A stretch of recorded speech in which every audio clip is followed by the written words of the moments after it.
Hi everyone. In my last video I spoke a little bit about viruses, obviously coronavirus, but the ones that I was focusing on was more about the contagiousness of the virus of fear and also the contagiousness of the virus of love. And it seems to me that we're facing a very, very important crossroads in our collective evolution at the moment. And that is that we really face this choice at the moment. And I think everybody must make this choice for themselves about, do I choose love or do I choose fear? And of course, everything around the coronavirus, and that's not to take anything away from the gravity of it. I'm not here to make any comment about that. But what I'd like to say is that what is really spreading around the planet is this feeling of disempowerment and fear and feeling alienated and isolated. And this is a kind of a thing that if we go into, it becomes very, very contagious. And people, when they're infected by fear, that's the kookaburras, by the way, great Australian laughing jackass, and I think that they give us a very good example to keep a very positive sense of humour around all of this, because humour is our best ally at the moment. It's really humour and a sense of lightness, of being and connectedness is really our best ally against this virus of fear right now. And we must remember that love is a virus, and that we have the choice to make the choice between whether we allow ourselves to be infected by fear, which is very infectious, can be a pandemic in itself and is, or whether we create a pandemic of love. And really this is the time in our evolutionary push where we really are at the crux of making this very powerful decision. And it requires responsibility. And it is the one way that we can perhaps turn this, what appears to be like a lockdown, and into something really magnificent and something that really empowering, self-empowering.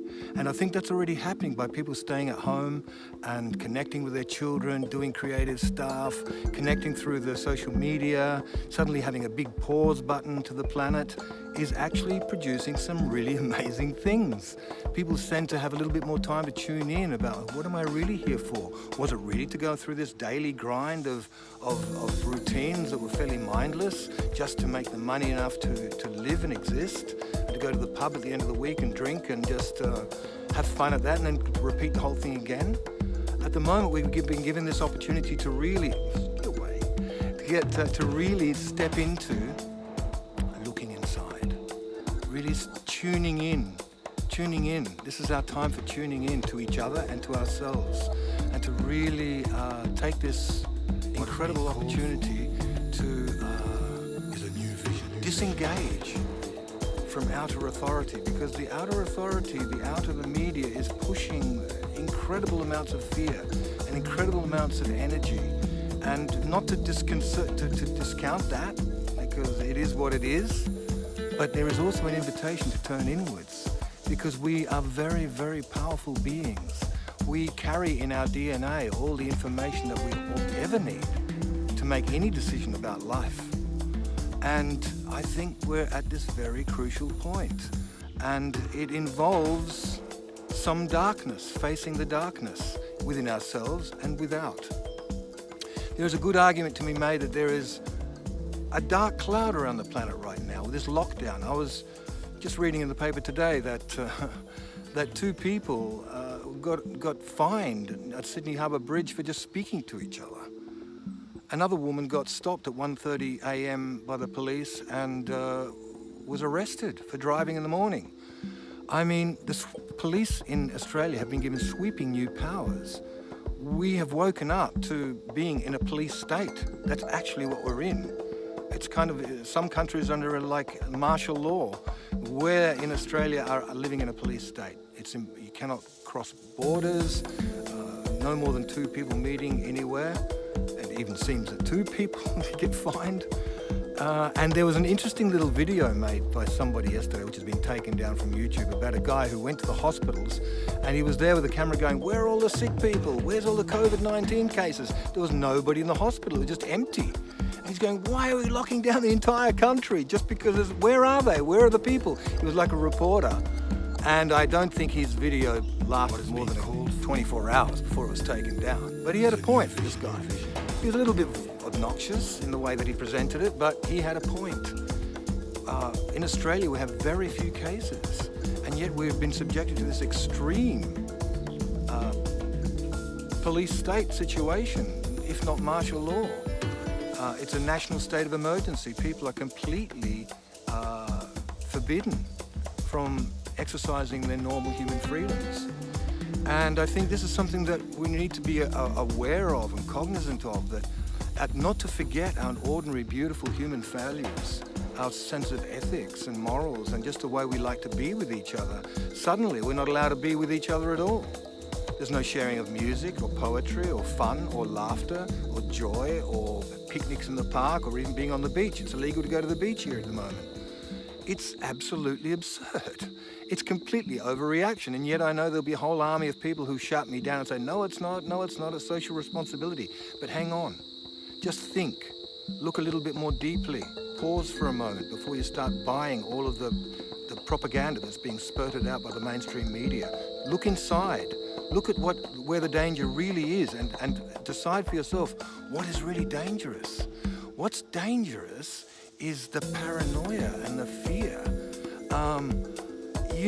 What better thing to strike fear into the heart of people than an invisible enemy, one you can't see or quantify or touch or know. The mind runs riot. It goes, oh, I just touched that bar. Maybe the virus was there. Maybe this person just breathed on me, has the virus. Maybe I have the virus, I'm giving it to other people. The mind goes riot. It loves doing this. This is the nature of the mind. It's not called the monkey mind for nothing. It runs riot, especially when it's afraid. It will start seeing bogeymen and monsters in all the most unlikely places.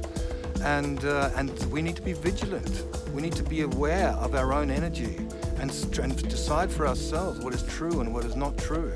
Or else we're lost to this pandemic of fear.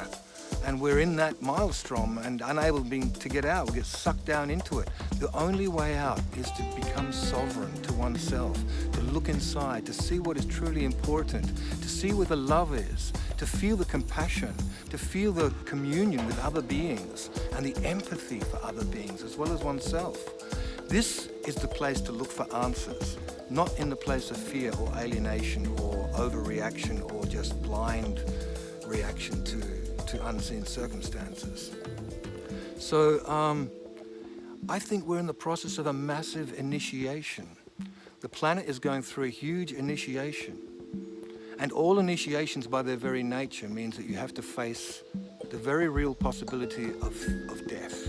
That's what makes an initiation, so that you die to one aspect of yourself and you are reborn to a new part of a being. This is what happens in all of the classical, whether it's an Aboriginal boy being initiated into manhood, or any one of the indigenous cultures, or many of the mystery schools, the ancient mystery schools like in Eleusis, or the Mithraic mystery schools from Persia, or the Egyptian mystery schools. They all involved facing one's own darkness and facing one's own annihilation. So that we actually are being called today to kind of die gracefully to who we thought we were prior to this event, and be reborn magnificently into something far beyond what we can even imagine at this point. It takes courage, it takes imagination, it takes trust to come to this place. And I know that not everyone is ready for this, but for those of you who are still listening, now is the time to really dig deep and feel that inside yourself. This is what is being asked for, and this is what this event, which may have been designed to elicit other responses, can also catalyze. It can catalyze an awakening. I was just talking to my friend Dan Regan, and he's an expert on gene keys. I don't know if any of you are familiar with that. It's like a combination of numerology, astrology, and the I Ching. It looks at the archetypes that we move through. And interestingly enough, for the last 7 days, we've been in the gene key of 21, which is all about control and about authority, which lines up exactly with Saturn and Pluto in the sky, because they're conjunct in the sky at the moment, because Saturn is all about control and power and the misuse of power. Saturn is all about restriction. Well, we're certainly experiencing both of those planets right now. But going back to the gene keys, we've just come out of the 7 days of gene key 21 about control, and we're just entering into gene key 51, which is all about, it's a bit of a shock. It shocks people up. It's like a Zen stick. And it's about agitation. It's about being uncomfortable and kind of being in the crucible, the alchemical mix with immense pressures in the mix. But the result of that is awakening. There's an awakening. And this, I believe, this global lockdown is an immense step onto the, although it's a kind of a double-edged sword. It has both, we're seeing today the extreme polarization of the light and the dark. To take the other metaphor of the alchemical crucible, that's kind of what we're in today. The alchemical crucible of consciousness, where immense pressures, both, of both polarities, light and dark, good and bad, right and wrong, what is real, what is not real, it's all just changing moment by moment. One can look at this and go, oh yeah, it's good, or something. People are talking about Trump and, oh yeah, he's a really good guy. And then another person goes, no, he's not, he's a bad guy. Everything is up for grabs right now. Nothing is real, or we don't know what is real and what is not real. And so many people are just saying, tell me what is real. And so the television is giving you its version. But this is an invitation to look deep inside and decide for yourself, to disengage from outer authority and re-engage with inner authority, because we have all the answers inside. That's the truth. We are immense, powerful, magnificent beings, and we've just been giving our power away indiscriminately. It's not that these people on the planet who decide what goes and what doesn't go are necessarily pirates. We've been giving our power away willy-nilly, and this is a massive invitation to replace the power where it has always belonged, and that is with us, inside of us, to become sovereign beings, to decide for ourselves, not just to go to a white coat or a uniform to tell me how things are. It's time for us to stand up and be counted, and to wake up and to take responsibility for who we truly are. We are divine beings. I know some of it, I might be getting out of some people's depth right now, but I believe we are divine, immortal, eternal beings in a temporary spacesuit, this vehicle, this body, this bag of flesh and blood for a period of time.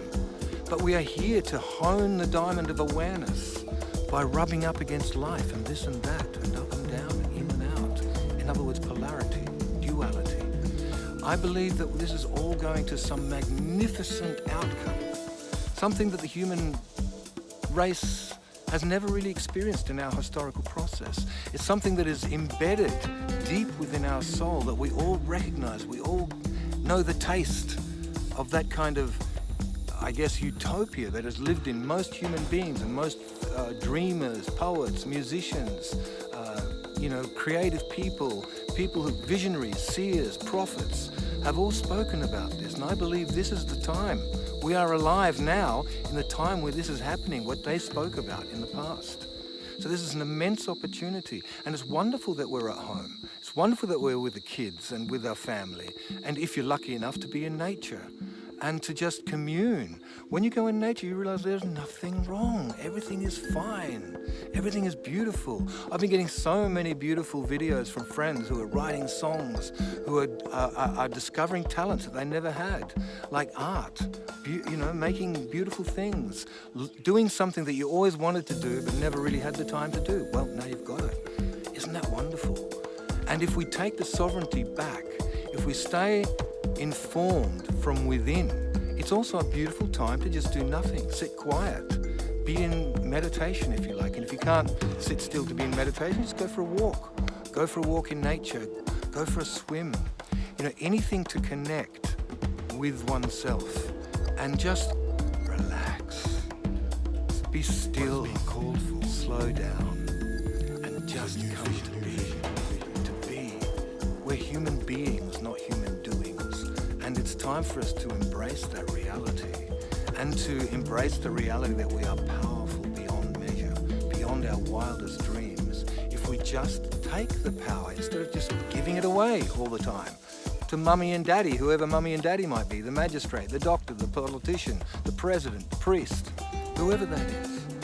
I'm not saying those people are unimportant. They have their role to play, but just consider them as advisors and that you are the sovereign being. You're the king, you're the queen. You decide what happens to your nervous system and your body. That's your domain, and not for anyone else to dictate. And so give respect to the outer authority, but don't be befooled by it. Don't be just an obedient little child. Grow up and just take that sovereignty, which it's always been there. I think this is the time. It's a ripe time for awakening, and it's a beautiful time for awakening. And the possibilities are immense. And it's now. It's happening now, not in a few years' time. Now is the time. And we can all have that beautiful possibility of actually taking a pause. The planet, Gaia, is so happy that everything has stopped for a moment. And regardless of this, I don't want to discuss the pros and the cons about whether the pause or the event that's happened is a good or a bad thing, because I'm only looking at how we can use this in the service of consciousness and in service of liberation, freedom, in terms of empowerment, sovereignty, of being who we truly are. And just rethinking the whole thing, reimagining the whole thing, re-engineering who we are, what we are, what our purpose is, what our loves are, what our intention is in being alive, and to just see the fear, feel it, and let it go. You know, I always remember the acronym FEAR, false evidence appearing real. And you know, if you really look at fear, mostly that's true. Your body is a far better barometer of the truth than your mind. Don't trust the mind. The mind will convince you you're feeling love even if you're not. You go, yeah, I'm feeling love, and your body's going, it's all contracted, and it's, just watch your body. If your body is open and expanded, you're feeling love, you're feeling openness, you're feeling presence and relaxed. If you're feeling tight and your body's all tense and you're agitated, this means you've chosen fear. So the body is the best barometer to consult, not the mind. The mind goes crazy with an unseen enemy like a virus or a pandemic. It brings back all the old memories in the DNA of the boogeyman in the dark, of the saber-toothed tiger outside of the fucking cave, of all of those things that threaten us that we can't see. The virus is a classic archetype of all of those fears. So what better catalyst to get us to look at our fear, which is part of the initiation, right? We must feel the fear. It's not a matter of avoiding it. Feel the fear. See it for what it is. See it as false evidence, appearing real, appearing very real. And let it go. Trust yourself. Trust your heart. Trust life. Trust life. Embrace life. Too many people are being seduced into releasing their human values, releasing their embracing of life. They're afraid and contracted in their homes. Notice this, acknowledge it, and let it go. Let it go. Every time you find your body contracting, notice, I've chosen fear. Breathe deeply and let it go. And embrace, do something that makes your heart open. Just breathe a beautiful breath of fresh air. It's as simple as that. You come back to the heart. You come back to the truth. You come back to what's really real. And you are the arbiter of that reality, not someone outside of you. You have the power. You have the possibility. Thank you. Until next time.